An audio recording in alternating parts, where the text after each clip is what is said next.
Oh boy, how did we get here? I asked you, well, what pissed you off? Why did you make this film? And then we went a whole bunch of places. But I can share one story with you. Please do. It's off the restaurant path, but it's one of the things that really. So you might be able to relate to this because I know your brother worked on a project that helped distribute resources out to people while the wildfires were going on last summer. Yep. So I remember seeing all these people talk about Antifas out there burning down Malala, right? And I was like, first of all, what is an Antifa? Like, what is this thing you guys are saying is a thing? I'm not denying that but it's kind of made it's borderline fictitious, but they, people would post something up that said BLM on it. Black Lives Matters is out here burning down our woods. And I'm like, Bureau of Land Management, dude, come on. Or like people would post like they're out here tagging our stuff. I'm like, that's a pretty like a professional looking tag. But there was this one where this lady posted a thing saying, my husband just saw some Antifa out trying to catch a fire to some hay bales, and my husband chased him off. Well, so apparently it was in like this maroon Lexus or Acura or something. Mm-hmm. And it was I guess a couple people with masks on. Well, I was watching online. I was just watching this thing unfold. This is when I basically decided to get off of Facebook before. I was watching people that I knew, people I was related to, people, just all these people like going nuts about like this Antifa out there doing this. And that people were practically calling for the execution of whoever's driving this maroon. People were driving around with guns in the woods trying to find this maroon car. That maroon car, from what I understand, but I don't know if I have everything perfect with it, but what it turned out to be was one of the people's from Malala. They were journalists that were working the protests and the riots, and that's why they had gas masks, and they were wearing masks out to film the fires because they were going into fucking fires. So they were wearing masks. Yeah. So these people, their lives could have been compromised. Like they could have been shot by somebody or beat up or something like that because of this misconstruing of information when everybody's going crazy on Facebook. And that's really what kind of sparked something in me to like, okay, I don't know what I got to do, but I need to get out there and just start recording this and figure out where the story is going to take me. And it took me to a different place. But anyway, that's one of the sparks that fueled me. As I just watched this, I was like, man, you guys have no clue what's happening here. You guys are just bored, fired up, watching too much Fox News, and you own guns and trucks. You're harping. You're very critical. It's just not a healthy.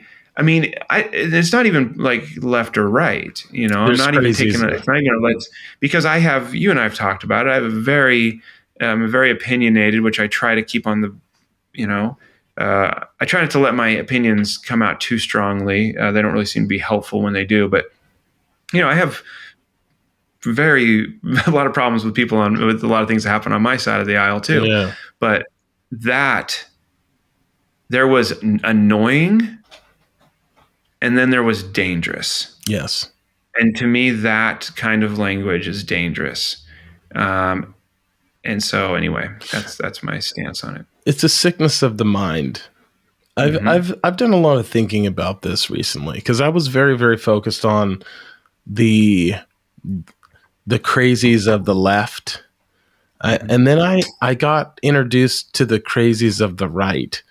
And so I think the left, I feel like this is vast generalization. But the left generally, like, they're very politically correct, which is kind of annoying.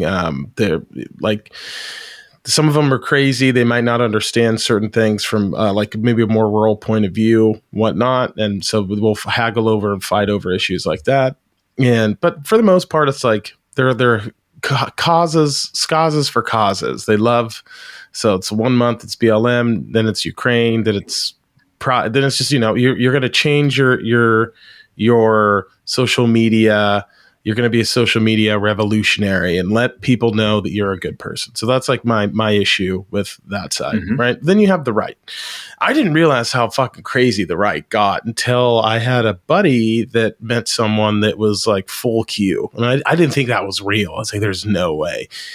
This person, very real. Oh, it is. I have photo evidence. He sent me pictures of this. This is as one of his coworkers. This person will remain nameless. One of his coworkers brought in a folder because he's a lot like me, to where if I find out someone is crazy, I'm really not going to try and correct you.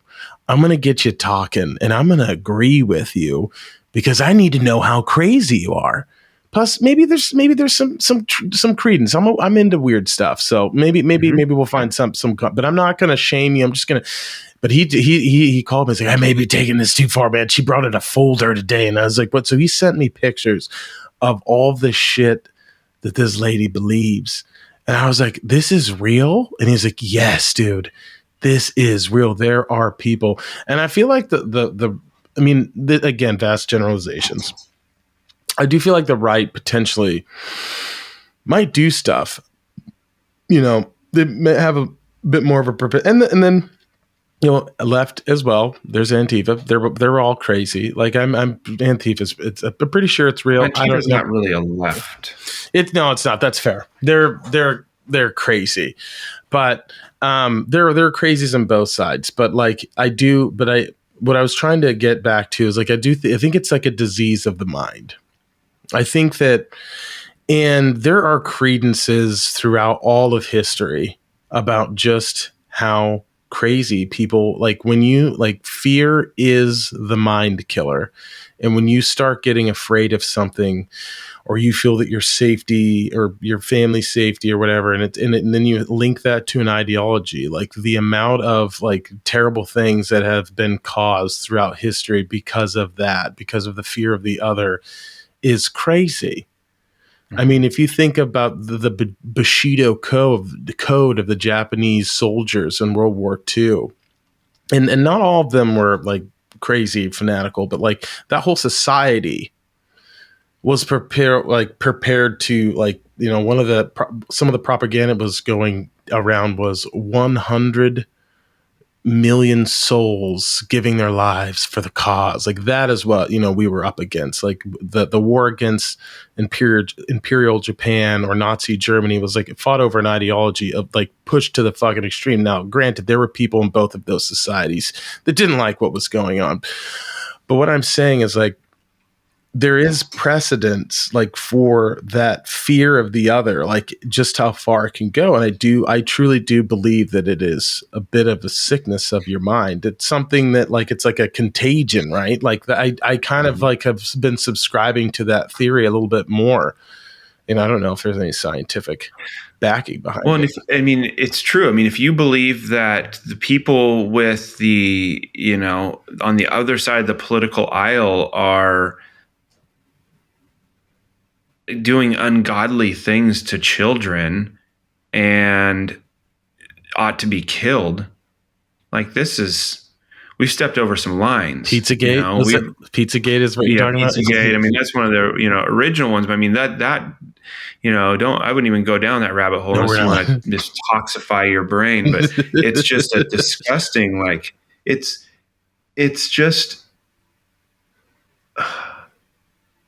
To me, I saw that whole thing like a video game. It's like people who get so entrenched in video games that they, but the difference is this is one where these people actually thought it was real. It's like a role playing game, but the problem was that people didn't know that they were playing a game. Yeah. You had people that actually thought that this was real when all they are is just playing a game called QAnon.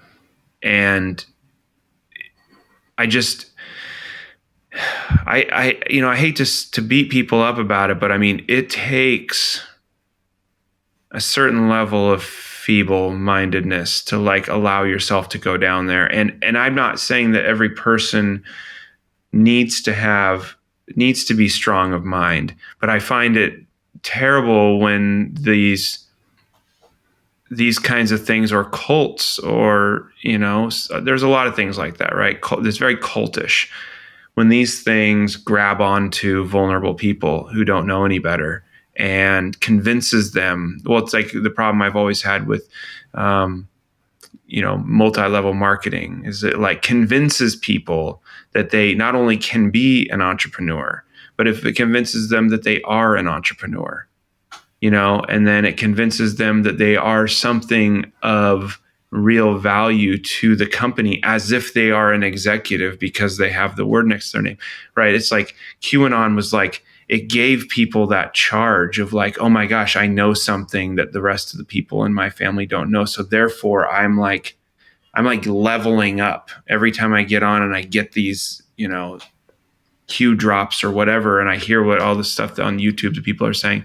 It gives them that same sense of like empowerment that they probably don't get at other places in their lives. So it was very, very sad to me to see that happening. Yeah.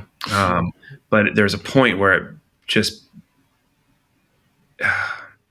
needed to go away. It just needed to go away. It's so dark. Anyway, I'm just glad that, that's one of the reasons I turned off. I turned off it's back on now, but I turned off my Facebook right before the last election actively. I knew I was going to be doing it. I was like, no matter what happens on election night, my Facebook goes off. Oh, that was a smart move. No matter what happens, I just don't want to see anything or hear anything about what everybody thinks anymore. Yeah. And, I'm way less politically active now. I mean, it's so nice because for the first time in my adult life, I'm not politically engaged that much.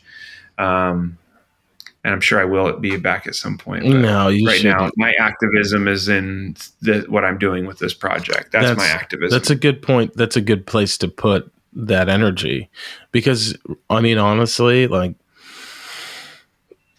I really just don't think any of it matters. I mean, it does matter, but I try not to let politics affect my life. I just moved to a new neighborhood. I got a lovely new home, and I was meeting my neighbors, and one of the neighbors that I'd met walked up to me, and we were talking about other neighbors, and she's like, this guy down the street, he's a nice guy, but he's a Trumper. And I was like, why the fuck do I need to know that? And like, why do you like, are you like, bitch, maybe I voted for Trump. I did. But, like, are you just assuming that because I'm black that I'm a Democrat? Like, I mean, like, what, like, why this person doesn't have to be on, he's a human. Like, I don't care who he voted for. What I care about is like, is he a nice person? Is he going to steal my shit? Right. So that's kind of where I'm at. Go ahead, John. May I offer a thought to that? Yes, please. Have you considered that maybe they're not telling you that he's a Trumper because, like, they don't like his I mean, they probably don't like his politics, but like as like a political thing, but more as they see you as a black man, and they are making an assumption that is inherently racist, that you need to know these things, but they might be telling you because the extreme Trump person might be racist and could be a danger to you. Oh, dog. Listen, maybe that's just them trying to be kind. I wasn't offended by it, but I try to not get into any political thing. I don't want to I hate both sides equally. And I don't want to take any sides. And if I could add to what John was just saying, I think one of the things too, and the unfortunate thing is Trump like Trumpists or whatever you want to call them, the diehards, oftentimes and not always, it's not like you're saying they're a Republican. When they're that deep, where they identify deeply with their support for Donald Trump, unfortunately, there's a high enough percentage, and let's say it's 15%. Let's say I think it's higher, but even if I think it's probably closer to 40%, but of those people are probably they probably have some other personality traits and qualities that are probably things that we assume that a lot of people want to kind of look out for. And I always call them MAGA chuds. MAGA chuds. Yeah, I think that might be a Twitter or internet term. But it's like if you have a guy that's like next door and he's got a basement and he's wearing tinfoil hats all the time and he runs out in his underwear and he's got a shotgun in his hand all the time. If you got one of those kind of guys, you're probably going to be like, hey, dude down the road's really nice, but watch out. He just comes out and fires his shotgun in the sky once in a while. Like you'd probably just be like, hey. And so for some people, there are a lot of people in that super strong Trump base that do kind of feel a little bit like that to some people. Well, there's two things. The guy that's firing the shotgun, is he firing it to bring property values down? Because if he is, then maybe him and I could have some sort of friendship. I think that's a great idea. Once a month, we do that to bring the prop. Anyways, but that being said, I see what you guys are saying. I totally disagree with you. I think it was ridiculous. I don't want you to try and skew me. There was the statement. He's a nice guy, but like, I would like to figure out maybe why he feels that way, right? Because listen, like this is it. We are teetering on a very dangerous ledge here of getting fully political. That we're not going to do it. To hold on. Go hold on. But what I was trying to say was, I want to know, like, again, what kind of human being this person is. And I don't want, I want to take the opportunity to figure out like why he voted for this person, because like, to be honest, I know a lot of things have changed, but gas is like $7 a gallon, and that's not tenable. And but $7 a gallon gas doesn't justify, supporting. No, definitely not. Genocide against minority populations. Well, what do you mean genocide? We're in dangerous territory. We're gonna have to back this. No, up. I mean, like, to kind of like to add to what Lathen is saying as well.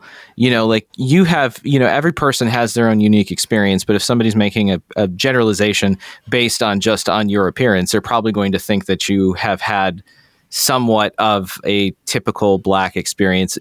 As it comes to politics or people's treatment of you based on your ethnicity, right? So if they're doing that, like as somebody who is a member of a community that is marginalized, having gone around Oregon, it's not as friendly as you think. There are friendly people, like persons, but like culturally, it's extremely white. It's extremely a very certain type of white. It's extremely hetero. It's extremely cis.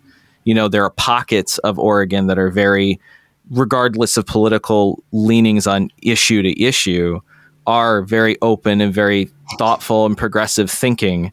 But the majority of the state is can be closed-minded, and generally it runs, with the Trump train as well. Lathen? Yeah, I mean, if you look at, I'll circle back to the video, to the episode. One of the things that I was glad that came through through a journalistic, this wasn't, I didn't have to force this through editing, was the different people all had a different viewpoint on what the protests were. They. And the two people in the video that were the most critical of some of the actions and the protests themselves were people of color. So I was just glad to see that one of the things I was trying to portray in that was there's a lot of ways to look at these things, yes. Right? And a lot of them are probably, I don't want to say everything has validity to it, because we do know that QAnon exists, but we have to like. There's something that I really tried to make sure that I did with this project, and I will do moving forward, is I don't think it helps to deny that Portland doesn't look very good in a lot of areas right now. I think if you try to do that, you put on these rose-colored glasses and talk about the city as if it's perfect, then you just sound like you're not in tune with. You sound, like you're not living in reality. Yeah, and I think so. I think it was important. It's important to like say, yes, this is a problem. We do see it. It's there, but come on now. That's not all there is to it. No, there's a lot more to it. It's not all there is to it. So tell the good people where they can watch this and where they need to share all the socials, everything, brother. Yeah. So the easiest way to find it right now is to go to the Instagram or the Facebook, but really the Instagram. I'm not really active on Facebook with it, but Instagram is at Bridge to Table.